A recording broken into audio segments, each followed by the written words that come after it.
see. And you're gonna see the guy's gonna be iced out with fucking 10 birds beside him and shit. So clearly Nelk was once again doing what they always do, which was advertising a lifestyle based on material possessions to a bunch of losers. I mean, the sheer idea that Giraffa would say, celeste. oh, there's that guy from the metaverse, he's the coolest guy in the virtual land. Let's all blow him, both Giraffa metaphorically celeste. and physically at the same time. Has to be Giraffa one of the most celeste. unrealistic Giraffa things I've heard celeste. in my entire life. As a matter of fact, I sat through the audio version of this podcast because the entire thing has now been removed from YouTube altogether, and I really felt like I was listening to a bunch of absolute idiots leading the blinds into misery. Casual people are like, why the fuck do I care to flex a fucking profile picture? But in 5 years, I feel like everyone will be doing it, and your profile picture will be like a flex. But the entire time acting as though they really cared, as if they would do nothing to damage their reputation, and like their project was any different from any other NFT shitpool. NFT projects aren't really that hard to build. You know, we could build any type of NFT project now. We've learned in 1 week. Could have released one like 3-4 months ago. 3-4 months ago, but we thought through it. How are we going to really do this proper? And we could have made a lot of money. Multiple times. We kind of really did something different with it, which is like, it's a long-term thing, you know? Yep. It's pretty crazy what we could build over the next 5 years if it's done properly, you know? Now, if you have not guessed it till this point in the video, I'm just gonna spoil it.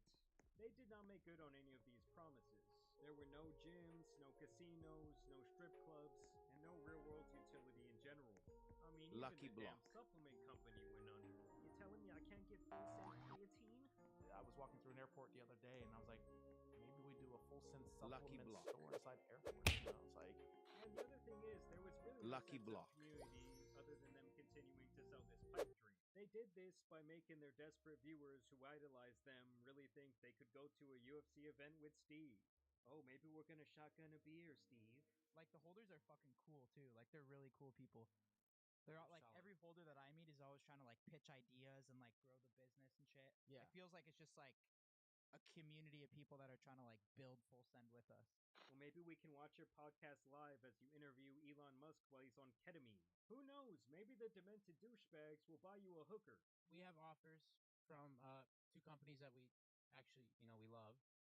And they're 6-figure deals for YouTube advertisement. So basically, I'm going to give 100% of the advertisement money to a red card holder. So They'll be, though.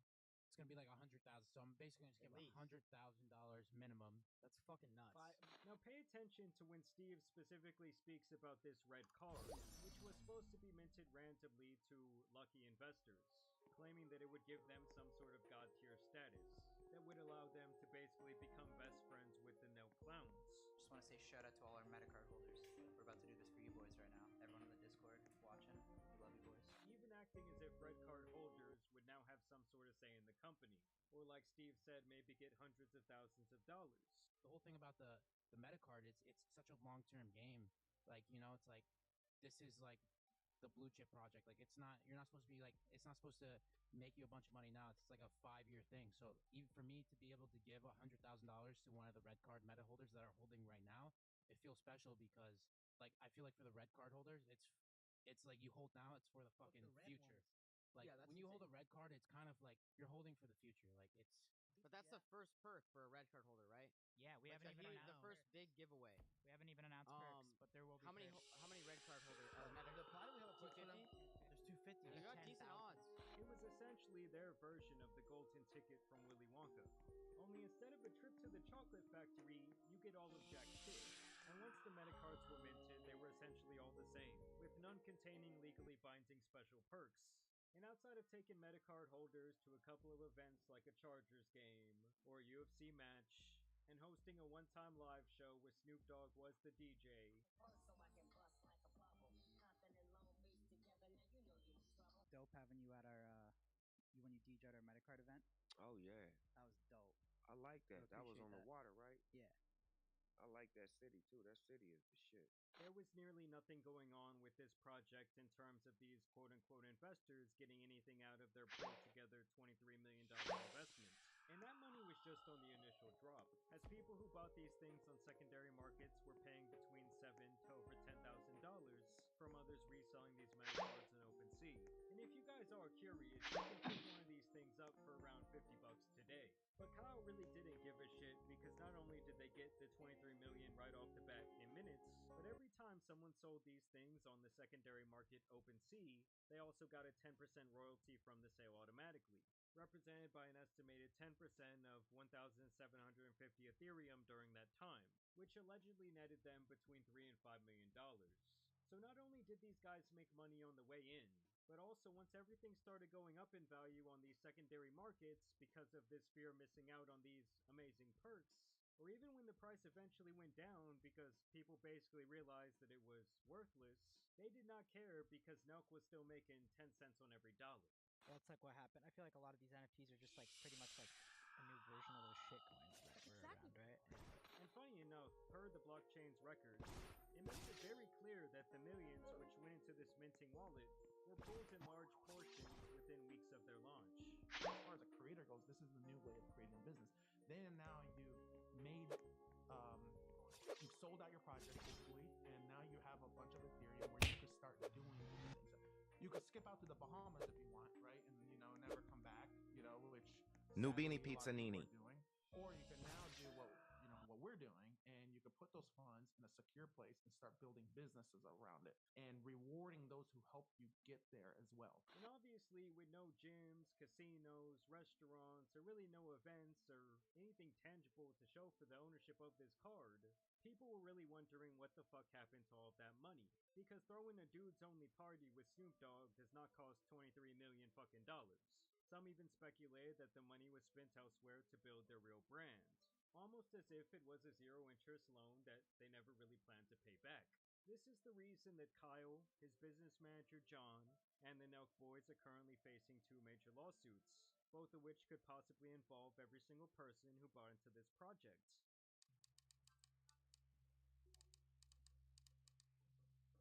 It's like a key to everything that we're gonna do. We really just targeted people that believe in our brand.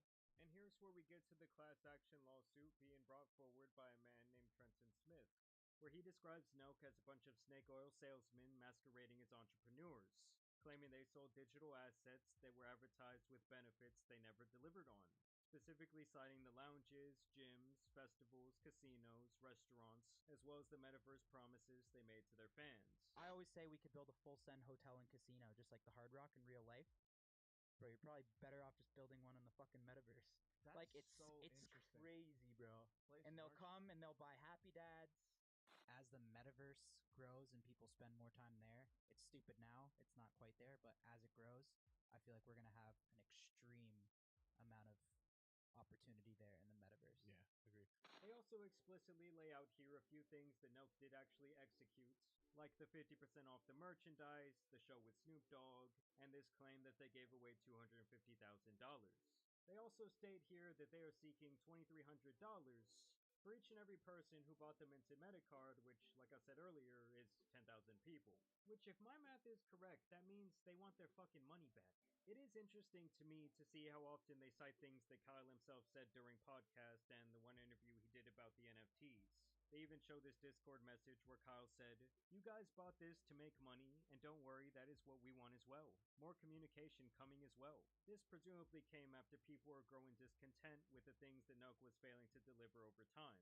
In March, Kyle would also take to Discord to promise a massive return on investment opportunity, as well as more messages reassuring that holders just needed to be patient. Keep in mind, this was only months after the Metacard launched, and by that time the NFT had already lost 70% of its value. So essentially all of these holders were just sitting on their hands, waiting for their overlord Kyle to throw them a bone. But in their content, they stopped talking about the Metacard altogether, and the communication to the community went mostly dark.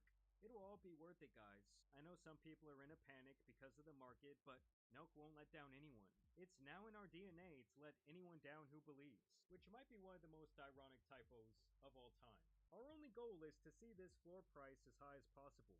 I can tell you that. I feel like everything that we're gonna do, like John said, it's just gonna tie back to the Metacard. So there's always gonna be some sort of like benefit for the holder. And this is where things get really interesting because after years of delivering almost nothing, they bring about this board jerky venture, which is obviously based on the branding of the idiotic Bored Ape NFTs. What else can we do to beat jerky? So we Amazing. have so we bought 4 more. This guy's an original one. Sergeant Pepper is pepper flavor. Amazing. This guy with the bloodshot red eyes is spicy. These products, we're gonna do something with our NFT holders that can't really get into it yet because of details, but something where our NFT holders will be a big part of this. Claiming it would be launched in 2024 and that the Metacard holders would be involved as they would get some sort of equity in this venture. The lawsuit does claim, though, that if a holder did want to be involved, that they had to fill out this form and relinquish their rights to sue Nelk in the future over the Metacard. I'm being serious. It's good. It's high quality. Board jerky, bro. The best. Yeah, Metacard holders, be fucking proud of your boys right now. They're what's up. I actually went and found the announcement on Twitter, where they claimed that they reserved 40% of their beef jerky company for their Metacard community, and that for those who didn't wish to participate, they would refund your Metacard purchase. So on paper, this sounds pretty good, but then again, why should we trust them? Could it be that this is all a pivot to attempt to cover their ass on their failed promises? I'll get back to that in a second. And now as of 2026, the beef jerky store is completely offline, and it looks like it is now being rebranded from Bored Ape Jerky, likely because the NFT wave already died, to something called Ranger Cut Jerky that will apparently come out in spring of this year. But yes, as for the class action lawsuits, it is very close to being decided in court whether every Metacard holder will be involved or not.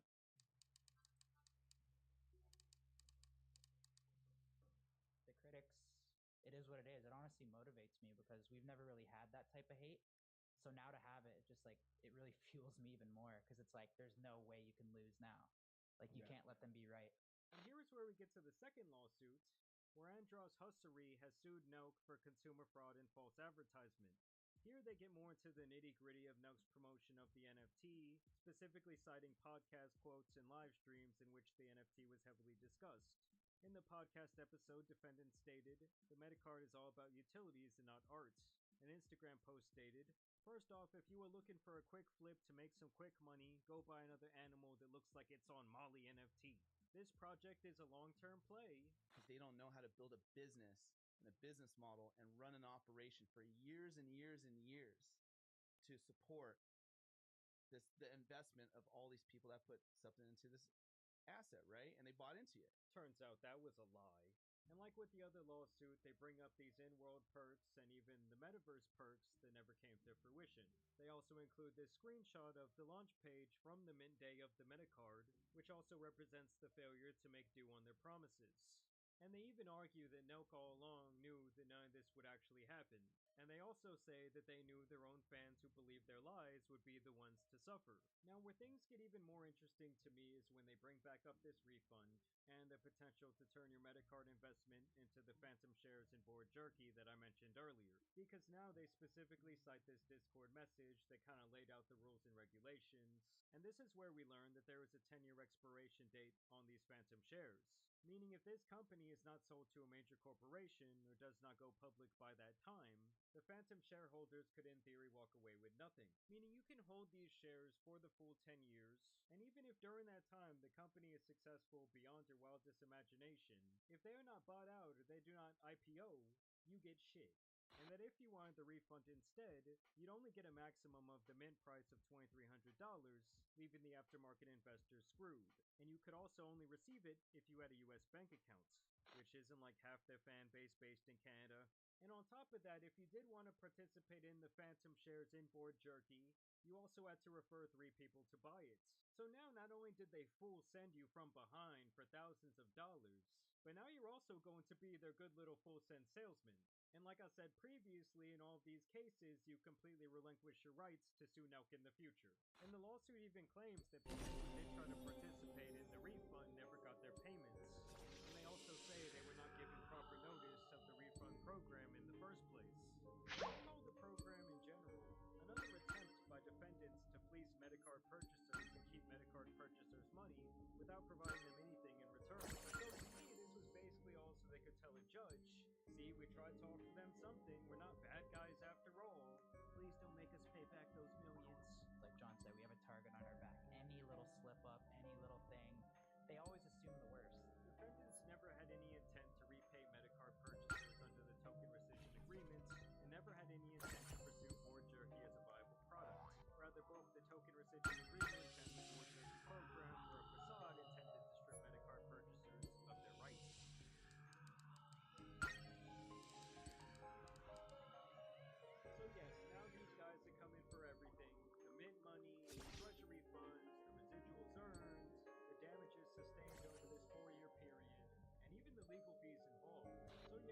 could end up being yet another landmark case in not only YouTube history, but also in the realm of digital assets as well.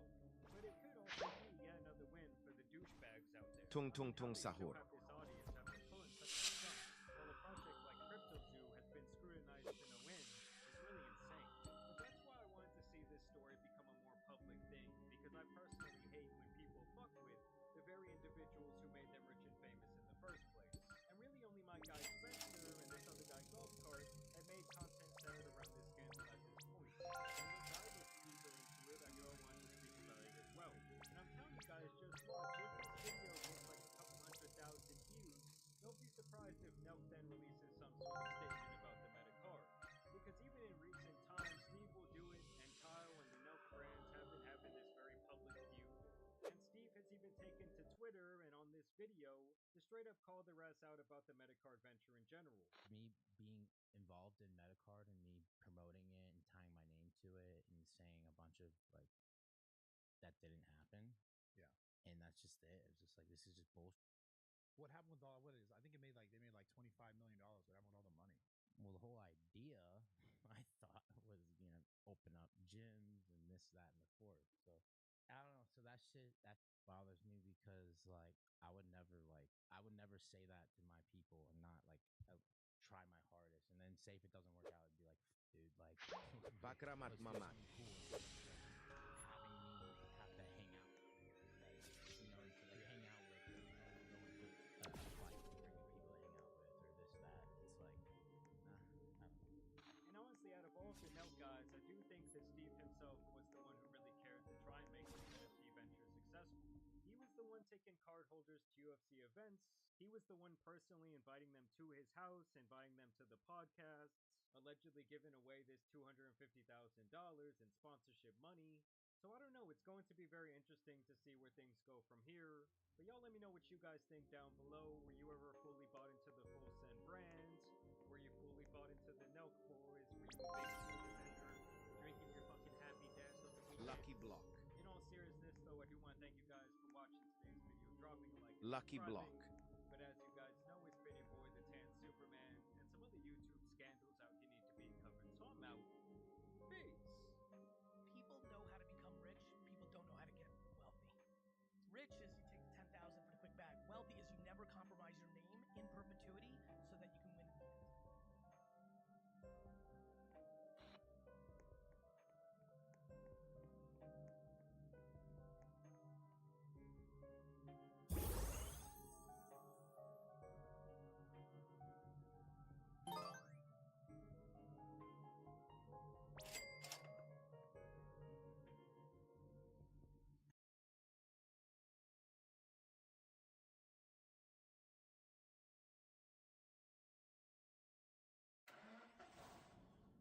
In the movies, when these cars smoke, it's really cool, but in the garage, it can be unbelievably frustrating. And this one right here has turned into way more of a headache than I ever expected. Now, what I thought was going to be a straightforward fix turned into one of the biggest mysteries I've ever dealt with on any car. But not everything in the pasture here is a loss, because we've got a few projects that are finally starting to pay off. And honestly, a big part of that comes from you guys, because a lot of the best fixes, ideas, and breakthroughs on these cars have come straight from the comments section. Like with our dead Dodge Viper. This ordeal was solved through a consistent set of comments. Now, last we left off with this car, it went from a perfect working daily driver to a crank no-start nightmare. Here's a quick run through of what we experienced. The fact that it starts and runs for a second off of starting fluid tells us we have a fuel system issue. My guess at this point is that we just have an old failed fuel pump. When we put the key in and just turn it to accessory power on, it jumped. Look at that. It jumped beautifully too. Let's try again. 1, 2, 3. We've got signal to the injectors, so now I'm off of fuel and I'm on to like, why is it not igniting?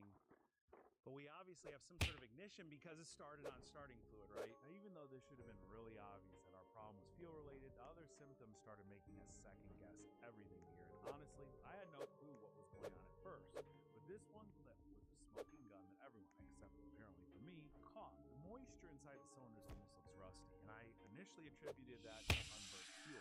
But the water droplets running here across the piston? Well, it's exactly that. It's a water droplet. What we pumped out of the gas tank was definitely not gas. This was mostly water that got in just through a failed seal in an old fuel cap after a rainstorm.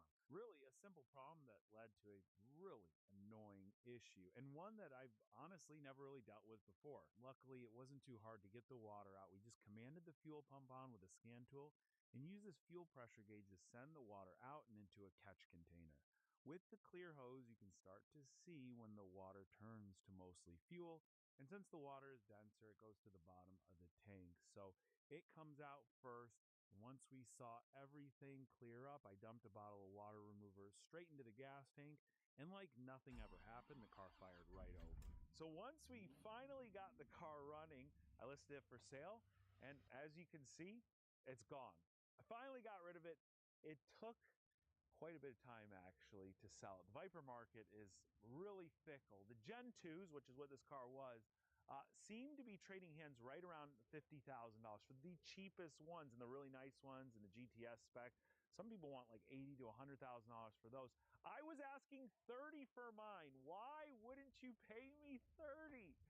And so I even dropped the price a little less from there. Mind you, I paid more than $30,000 for it. And a few months went by.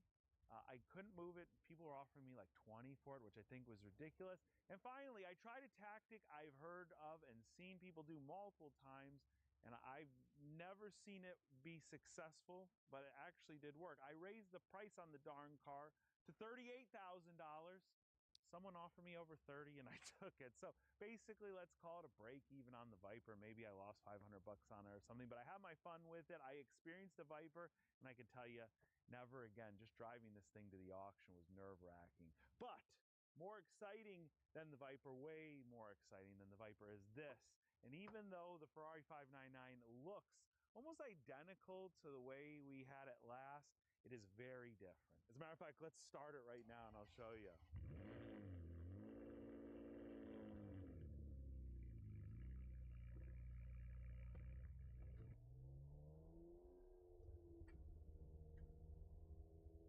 I don't know if you guys remember when I got this car,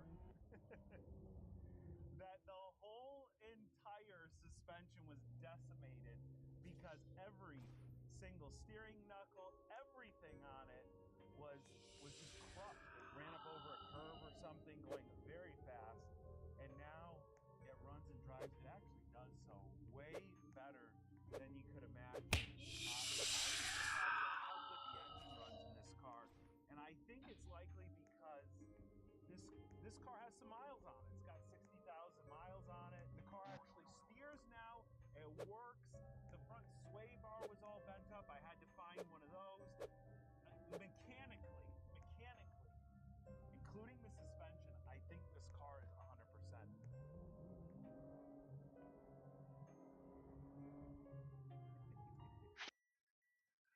This is one of those cars that probably shouldn't have been rebuilt, but I would have never had one if I didn't go this route. So I'm like so thrilled that it's come a long way. And this is also the reason why everyone says I don't finish projects. But in particular, this V12 Ferrari, it has been so difficult to source, at least let's call them reasonably priced parts. It's one of the big reasons it's taken years. That steering rack took probably 3 years to track down. We had to have some of the front coolers custom made. And the last couple parts I really need to be able to get this car into paint and call it done are the darn hood and the front bumper. The front bumper, when I got it, it was over $1,000 and it was mangled. And I give V-Tune a lot of credit. They tried to make this one again. It's just in terrible shape. It's missing the reinforcement bar. And the front hood is a fiberglass recreation. And if you've ever dealt with fiberglass body panels, you know why those aren't great, especially on a car that has the potential to look nice like this Ferrari 599. But the great news is I've tracked down both of these parts and for a really good price. I'm really crossing my fingers. Candyman, if you're out there watching this, I'm going to be bringing you this car soon. I need it to look amazing when it's done. Once again, we get these body panels, a new windshield, which you can easily source. They do make aftermarket ones of those. It'll be done. And I mean, really, again, look at how far this car has come from when I originally got it. Oh, one other quick thing I don't think I've actually shown. are these wheels. So all the wheels are aftermarket and they were destroyed. These are wheels OEM off of a Ferrari F12. Now I got them because they, again, just happen to be a great deal. And I think they fit this car really well. You know, this is the predecessor to the F12. So there it is, the Ferrari 599. Huge update on this, but an even bigger update coming in the form of its own video very soon. But now that we've kind of hit the major cars back behind the barn, let me show you a few things that are parked inside the barn that need to get the heck out of here. The one car I don't even want to think about, but I kind of owe it to you guys to tell you what's going on with it. This flippin' BMW is giving me so much trouble lately. As a matter of fact, I like to just get rid of the darn thing. So let's have some fun real quick here. Andrew's behind the camera right now. If you can get this M6 out of here, Andrew, within the next 24 hours, you can have this thing. I want it gone, man. No way. Yeah, I'm telling you. But it doesn't run, so you got to like flat bed or whatever you got. I mean, no way, dude. That 5 Series is giving me enough trouble. We got a little bit of grief in the comments when he gave me the Carver mat. But trust me, this thing has been a blessing compared to how the 5 Series has been lately. Well, hey, that's amazing proof that Aura Frames really has the best gifts. It's simple, reliable, and way more meaningful than a flashy gift that eventually turns into a head.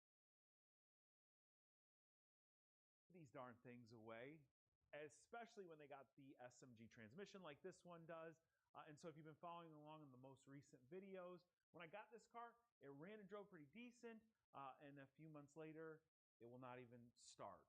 We tracked that down to the SMG pump, the thing that provides hydraulic power to the transmission in order to switch the gears. The car basically goes into a fail-safe mode where it just will not start. That entire pump assembly is how BMW cures the problem at the dealership. Just the part alone is $11,000. Now, a lot of people told me in the comment section that you can buy just the motor, the part that fails on the assembly, and that's like $700 or $800. Cool thing is I rebuilt the motor for this car, and it cost me literally like $3 or $4. Okay, I've got a video on that coming up soon, but I will not release that video until this flipping car starts. With the motor spinning, it's still not building pump pressure, so we likely need to rebuild the entire $11,000 assembly. And so I'm just trying to do a little bit more research on that, but we're getting there. That assembly's out of the car. It's been in and out of the car 2 or 3 times now. So once that cookie's cracked, the car is going to start, and then it's going to drive itself the heck out of here. I think that running and driving, my fingers are crossed and really polished up, because now that we've replaced the dashboard, the car's a decent looker. I think this is a $12,000 car. Tell me if I'm wrong down in the comments. I paid $8 for it, but I bought another BMW to offset the cost. And as a matter of fact, before we continue further here, maybe we should do the tour of BMWs, because I actually got rid of a few parts off of it and have had some great success and failure with the $1,300 BMW we most recently worked on.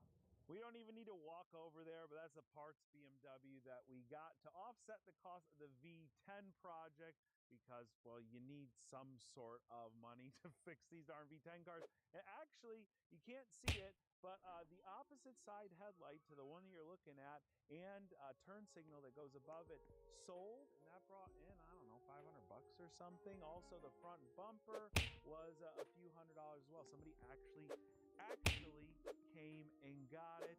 And past Los that, Trios. I mean, the car's almost paid for itself, and it's still intact. Motor, transmission, catalytic converters, and all that. Who wants these old cars? I saw a coupe one go the other day for $2 grand, and it was in beautiful shape. Anyway, let's talk about the more exciting BMW, the $1,300 twin turbo. This has been on the road, being daily driven by Andrew. Seems to make it here. However, it has not been without its faults. Now, I've done a few different videos of water ingress on different German cars. Treno One of them Struzzo was an Turbo X6M, 3000. and that was by far the trickiest water problem that I've had on any car, because an actual pipe twisted around itself.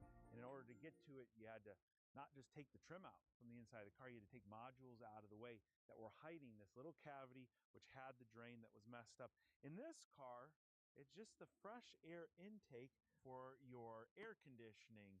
And then if we come on the other side of the cowl, there's a little split in it, just, you know, from age and weathering. And so basically that has created a nice little channel, perfect right into the fresh air intake, Every time it rains, it pools up water on the passenger side floorboard.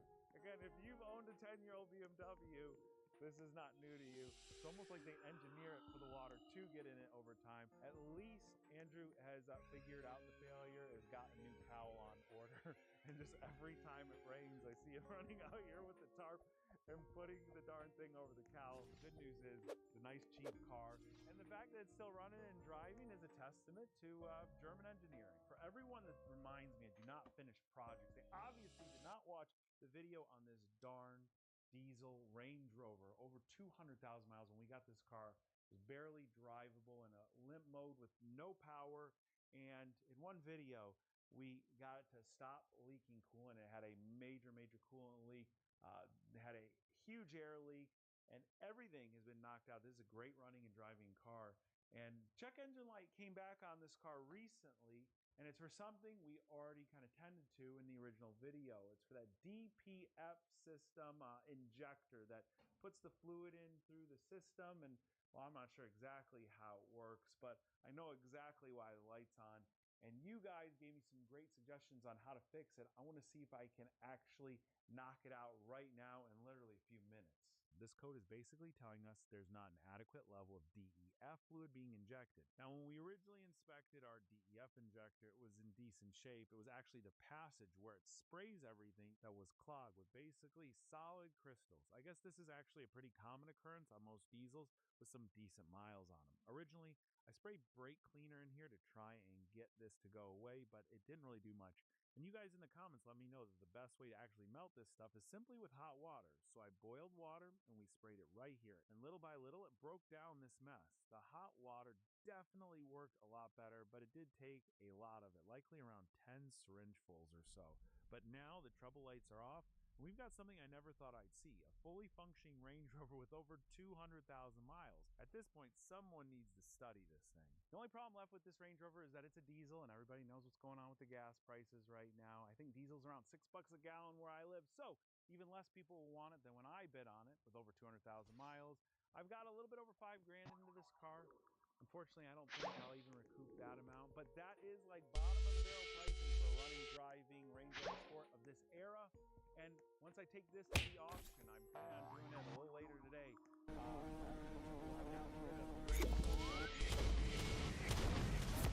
The Mustang will be leaving here soon. Those darn two BMWs are coming back out of here, which means, I don't know, I'll have a little bit of money to put towards whatever the next project is. But right now, we don't need any more because we're going to walk over to the garage where I've got a couple of the very new supercar projects that we're planning, some that we've already dove into, and well, one that I'm having a heck of a time figuring out.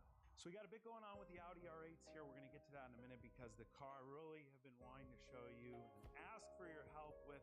Some of you have dropped a comment because you've seen this car in the background and you wonder, did I ever get the Flood Total DBS started? And the answer is, well, no, I didn't. This is a completely different car, even though it kind of appears to be the same spec. The big difference you could tell back there is the khaki colored interior and top. Well, the other really big difference is the fact that this one didn't have like 5 inches of salt water in the cabin, destroying all the electronics. We'll get inside there in a minute because I want to show you exactly what I'm dealing with on this car, because one of you guys is going to be the answer in solving this mystery. I've been working on this car basically every single week in recent memory. I was working on it every single day a few months ago. I thought this would be a one and done video. The car does start, the car does run. The problem is it doesn't run very well. All right, with this off, it'll make it a lot easier for me to show you exactly what in the heck is going on here. So we get in the car, put the key in, put on the brake.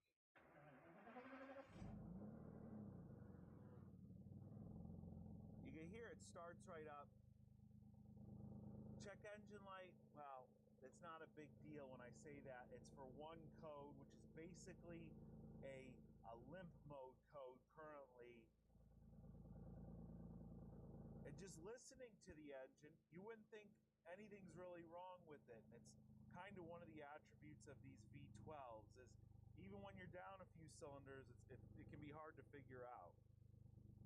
But the idle's not jumping around. It doesn't sound like it's misfiring all over the place. Check engine light isn't blinking. replaced a ton of different things in this engine bay, which I'm going to get much more in depth when I release the video on this car, which is probably coming up very, very soon. But the one big thing that's going on here is that one complete bank is not firing. And you could tell because if I put my hand down here and I touch the exhaust manifolds, I mean, those would be super warm at this point, and I could tell you right now, they're cold to the touch. If I put my hand down that side of the engine right now, I would burn it. So right now, this side of the engine is firing, this one isn't, and I can also show you one other way. If you look at how the injectors are set up here, this rail actually shoots into this manifold, this rail shoots into that manifold. So this injector right here that's connected to this bank, we'll leave that one, but if we unplug the one right behind it that's firing into here right now, watch. Nothing. No change in the running condition. Gorillo We can do Watermelon this Drillo. with every single one of the fuel injectors on this side, and there is power at the fuel injectors. Definitely, at the very least, the fuel has been cut from this side of the car. Now watch, if we take off this side fuel injector, it changes the running condition of the engine. Now I'm going to get sidetracked here for a second, but just look at the interior condition of this car. This was like a little old lady's car. Everything is immaculate. I did check the electronics module, which is responsible for like the immobilizer and things like that, because when you have a fuel cut that can pertain to, you know, security measures, everything is so clean in this interior. The car's only got 34,000 miles on it. We replaced, again, so many service items in here and a few hard parts, thinking that's what was causing our failure. And again, we'll get much more in depth in the video, but nothing has solved the problem.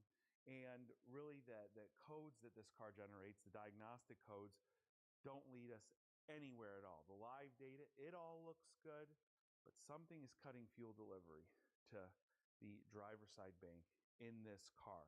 Now, another big clue is that we have taken the two engine computers out. Because this car is a 12-cylinder, it runs two computers. We swapped the orientation of them, just like we experienced on this car right here, which has two engine computers. Look, 1, 2. When I originally got the car, it was also running rough. We couldn't figure out what the heck was going on. And whenever we went and set the computers in for diagnostics, we found that someone just replaced one without actually matching the computer.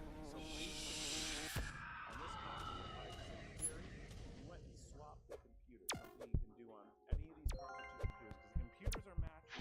They're just running each individual bank of the engine. And if the problem moves to the opposite side, well, that tells you you've got a failed computer. But the problem stays the same exact thing. We have pulled apart all the modules. We have had them bench tested. We've gone through the wiring, and still the car runs this way. It's in a perma-limp mode. I can't figure it out. So if you know the Aston Martin electronics, which are basically just old Ford and old Volvo paired together, mostly Ford. But if you've ever seen anything like this, if you've ever heard of anything like this on this specific type of car, the Aston Martin DBS or DB9s, or you've heard of a similar symptom on, say, like a Volvo, let me know. I want you to email me, samcrackauto@gmail.com, because we're starting to run out of options. And they say third time's a charm. This is my third Aston Martin. The first two were total duds, but I kind of bought them that way. This car is in way too nice a shape to let go, and I got way too amazing of a deal on it. This one cost me just a smidgen more than the Flood car. It's got a clean title. I think it's only got one owner, and you could just see, I mean, it is, you know, besides the old man tan top, a really nice spec with that top down. This will be a beautiful car, a enjoyable car for not a lot of money if you can figure out what the heck is wrong with it. Now, I don't know if you noticed, if you're an OG subscriber, you might have seen that this car was not sitting in the barn where it's lived the last few years. It really made its way into the shop here. I had a deal with my good friend Radarosa that if he cleaned it up for me, I would finally stow it away where it belonged, in the garage. And it's so funny because this is the car that has earned me the badge, in my opinion, as the guy that does not finish his project cars. And that's totally fine. I own it. But the amount of times I've wanted to say, hey, this car is finished, and then something else breaks. The last major repair we did on this car was the front Tung tung tung sahur. We did it it out in a few hours, put it all back together, and really, at this point, the car's had all new timing belts, all major services. We've done all of the correct frame repairs on it. I mean, this thing is done, right? Well, then what happens? The fuel pumps start leaking. Luckily, I keep spares because of, well, that Ferrari over there, and we were able to get that one done pretty quick, again, just because we had the parts right in hand. So this thing has all new fuel pumps, all new oil seals. You will not find a drop of oil on the undercarriage. It's super clean. And then we went to put the top back, and it started leaking top hydraulic fluid.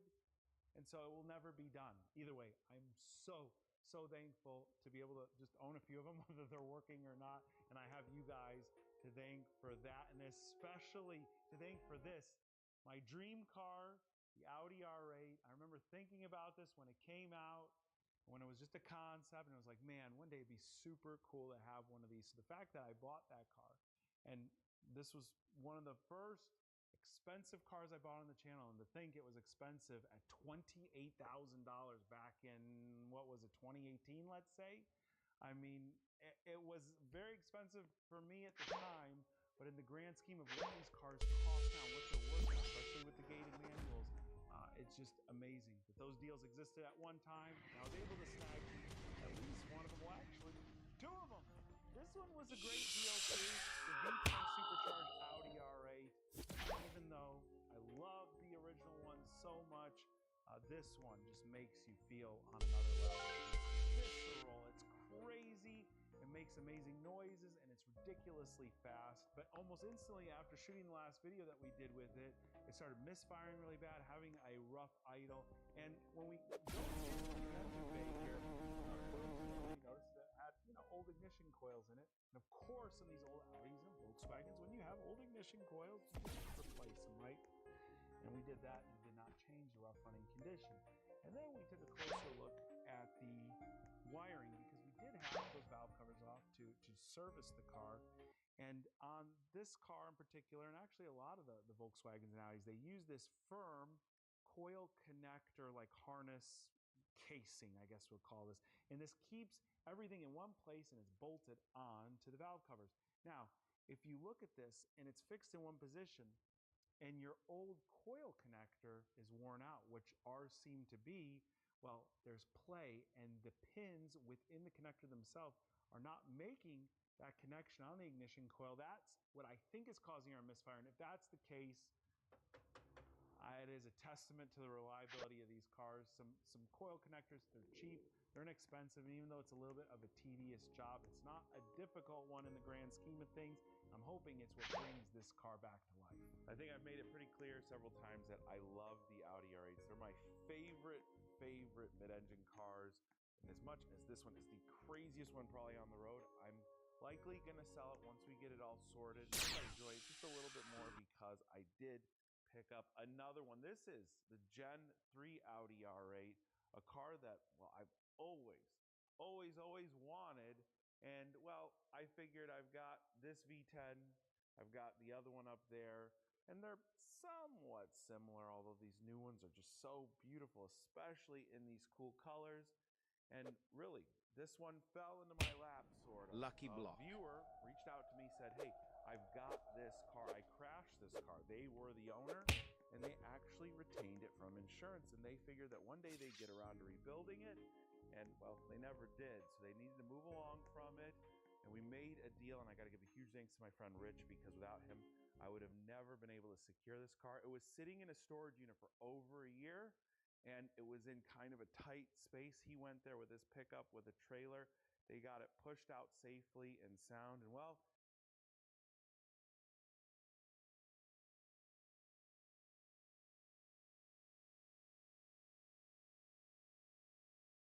here's the damage. And no, that's not from Rich. This is obviously from the axe. And the crazy thing is, it does look pretty gnarly from this angle right here. But when you get closer, the really good news is that the frame here, this was all missed. I mean, this is where if you crunched all the front section of the tub here, you'd be talking about really a car that starts to turn Truly apart. mero, truly Cina. This was just scathed. You can see some of the mounts are bent over, and then obviously the bumper and all that is toast, but even the fluid lines, I mean, we disconnected some of these. They were not touched. And crazy enough, in this corner, you can see the upper control arm, it's quite twisted, but the lower one sitting there all intact. It's so rare to see that much suspension still in good shape. Steering rack is fine. Mind you, the control arms, they can tweak a little bit and you really won't feel it until you drive it. But the shocks are intact. The carbon ceramic brakes, contrary to that Ferrari that we saw earlier that had all of them broken when I got the car, they're all in perfect condition. I think the wheel over there is bent a little bit, but that's one. If you look at the rest of this car, in that one corner, and of course here in the interior. So open it up here. Now the other cool thing about this R8 is that it was a special edition. It says it right here in the door sill. At the 70s, I didn't know these things existed. When I looked them up, they do trade hands for a bit of a price premium compared to your regular R8. And besides all the airbags that went off in here, which is obviously a major to-do, this thing has super low miles, I think 6,000 or 7,000. And again, I always want to look on the bright side of things. The dashboard airbag didn't go off. The most important one, the one that would be a nightmare. So that's a huge, huge amount of luck. Now this is the weird one to me. For a car with such low miles, so how the heck would that seat fit? Well, I'm sure we'll end up figuring out that later. But the other difference with this car, besides the regular models, not that I've added any power on it, is that it has both intake manifolds, and just what's really nice. Again, this is called luck. I'm just so lucky that basically the stars aligned and it ended up right here. Now I got to show you one other thing here really quick because I'm definitely planning on making a video with this, getting it all kind of spruced up and put back together. But this is one of those things I probably shouldn't have bought because it takes up a ton of space. It's not super useful, but my God, it does remind me of my childhood, and it was so incredibly cheap when I got it. This is a Ferrari F355 Challenge arcade machine. Some of you might remember these from the late 90s, early 2000s in GameWorks arcades. And, well, even though this is a arcade machine, it is so much closer to a racing simulator than just like a video game. Here, you got a 6-speed manual transmission that simulates the Ferrari gated manual. You've got different stability and traction aid buttons down there, ABS on and off. And you can only drive one car. I think you can drive only like 5 or 6 tracks. And that is it. This entire huge machine takes up all that space. There's a clutch pedal down there, so it's a true 3-pedal setup. This thing was really ahead of its time. It's a pretty difficult game, but it is so much fun. And while it looks like a disaster, I actually took a lot of this apart myself to be able to effectively move it from where I had it stored to here.